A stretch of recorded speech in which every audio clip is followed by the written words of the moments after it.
Bonjour les amis, j'espère que vous allez bien. Je suis Lama Knudang, Pascal Trifangui. Aujourd'hui, on va aborder quelques-unes des questions que vous m'avez posées lors de mon absence.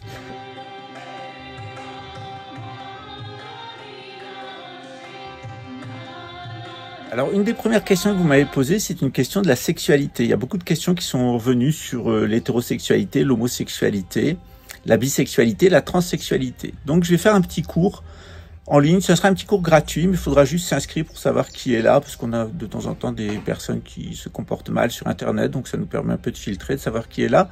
Donc, ça va être un cours général sur la sexualité face aux religions.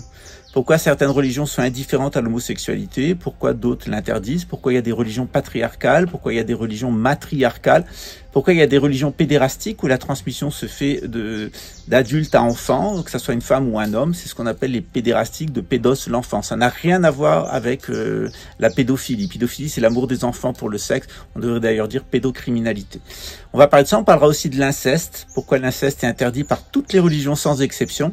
Qu'est-ce qui se passe dans l'électromagnétisme et la vie hormonale des incestueux? C'est une maladie mentale, l'inceste. Elle est sanctionnée dans toutes les religions.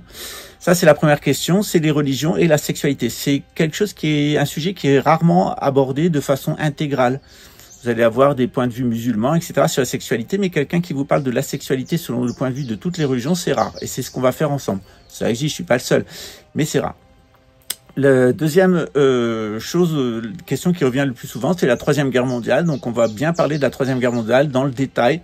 Je vais produire un certain nombre de vidéos pour vous aider à vous préparer. Ça commence à partir du mois de novembre 2024. Ça va finir à Pâques 2031. C'est les 7 dernières années de tribulation, 3 ans et demi de gros problèmes et ensuite 3 ans et demi de tentation.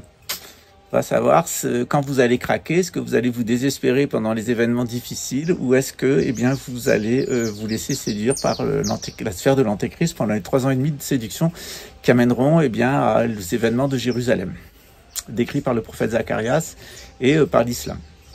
La troisième question qui revient souvent après la sexualité de la Troisième Guerre mondiale, c'est les techniques d'éveil, et notamment les techniques de Kundalini. Donc, je vous donnerai des descriptions, puis je partagerai beaucoup de choses, des choses intimes que j'ai jamais dit sur le travail de la Kundalini. C'est quelque chose d'assez incroyable, ce processus de Kundalini, mais surtout les déviations de Kundalini. Et là, dans ce cadre-là, on parlera des techniques d'éveil, de la relation à l'enseignant, etc. Donc, ça sera les 3 sujets qu'on va principalement aborder. La Kundalini, qui est le 3e, la Troisième Guerre mondiale, qui est le 2e, et puis la sexualité dans les religions, qui est le 1er. Voilà. Si vous avez des questions, vous pouvez les poser en dessous. Vous pouvez me les envoyer sur le groupe WhatsApp ou sur le groupe Telegram. Ça va me permettre de mieux focaliser, de pas faire seulement en général, mais de faire un FAQ, un Frequency Asked Question, des questions fréquemment posées, qui vont permettre de plus cibler vos demandes. Je vous remercie pour votre attention, puis je vous dis à très bientôt. Ciao. Tashi Dele.